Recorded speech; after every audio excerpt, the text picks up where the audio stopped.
Every morning, millions of Americans perform a silent act of faith. They turn a metal handle, and clear, pressurized water flows instantly. It is the ultimate invisible system. We've become so accustomed to this convenience that we've forgotten the staggering complexity and the terrifying fragility behind it. We trust that the municipal pumps will keep humming. We trust that the groundwater tables will stay high. We trust that the aging lead pipes under our streets won't succumb to the next freeze or chemical spill. But trust is not a strategy. Whether it's a failing power grid in Texas, a record-breaking drought in the Southwest, or a contamination crisis in the Midwest, the message is clear. The centralized systems we rely on are under unprecedented stress. Most people are exactly 3 days away from a total life-altering crisis, because when the taps go dry, the grocery store shelves follow within hours. Today, we're looking at a way to opt out of that dependency. We're talking about generating your own supply from the one source they can't tax, pipe away, or contaminate: the atmosphere. If you look into decentralized water today, you'll find two extremes. On one hand, you have the primitive, rain barrels and hand-dug wells.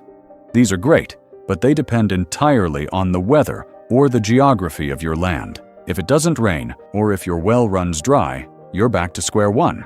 On the other hand, you have the industrial, commercial atmospheric water generators, AWGs. These are sleek, stainless steel appliances that look like high-end refrigerators. They work, but they come with a catch. They often cost between $2,500 and $5,000. They are black boxes, proprietary systems filled with custom circuit boards and specialized parts. If a sensor fails during a supply chain crisis, your expensive machine becomes a very heavy paperweight. This creates a dependency gap. You've traded dependency on the city for dependency on a manufacturer's tech support line. For the true strategist, this is unacceptable. You need a system that is transparent, modular, and, most importantly, maintainable by the person who uses it. This is where Joseph's Well enters the frame. To be clear, Joseph's Well is not a product that arrives in a box on your doorstep. It is an instructional framework. It is a digital blueprint for a DIY atmospheric water assembly. The concept is rooted in the same physics that makes a cold soda can sweat on a humid day.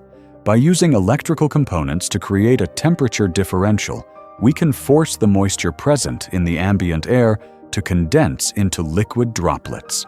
But while the science is simple, the execution is where most people fail. They waste hundreds of dollars on the wrong Peltier chips, inefficient fans, or poor filtration setups. Joseph's Well exists to eliminate that trial and error. It provides the step-by-step methodology to source standard, off-the-shelf components and assemble them into a functioning water generation unit. It's about taking the complexity of an industrial AWG and stripping it down to its functional, garage-buildable core. When you dive into the Joseph's Well materials, you aren't just getting a how-to video. You're getting a crash course in water independence.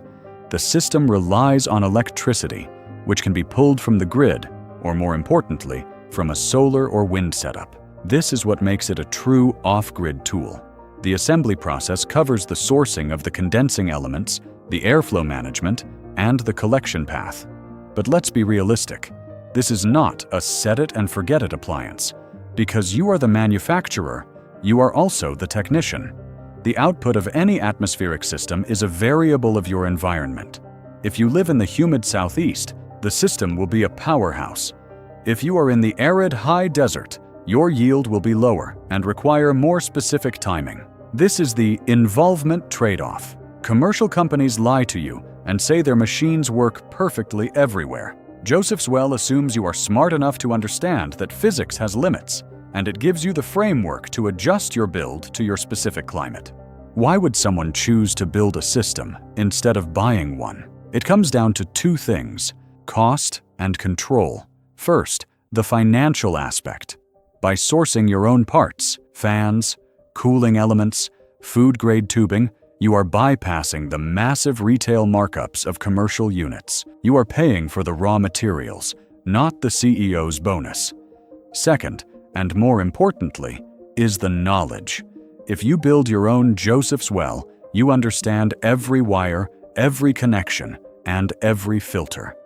In a long-term grid-down scenario, the person who knows how to fix their water source is the person who survives. You aren't just buying a guide, you're investing in a skill set. You are trading your time and effort for a level of security that money simply cannot buy in a crisis. This product is specifically for the person who finds satisfaction in the click of a finished assembly. It's for the person who would rather have a garage full of tools than a house full of service contracts. We are living in an era where the systems that sustain us are becoming increasingly opaque and increasingly fragile. You can continue to trust the handle on your sink, hoping that the invisible system never blinks. Or you can begin to build your own redundancies. The Joseph's Well Instructional Guide is a roadmap for those who choose the latter. It is not for everyone. If you want a turnkey, certified appliance with a 1-800 number to call when it breaks, look elsewhere. But if you are ready to take responsibility for your own primary needs, if you are ready to trade a little convenience for a lot of independence, then this is your starting point. The materials are delivered digitally. The parts are available at most hardware stores or online retailers. The only missing variable is your willingness to start. Don't wait for the next unprecedented event to realize you're thirsty. Check the link in the description to access the Joseph's Well Guide and start building your water independence today. Because the best time to build a well was 10 years ago, the second best time is today.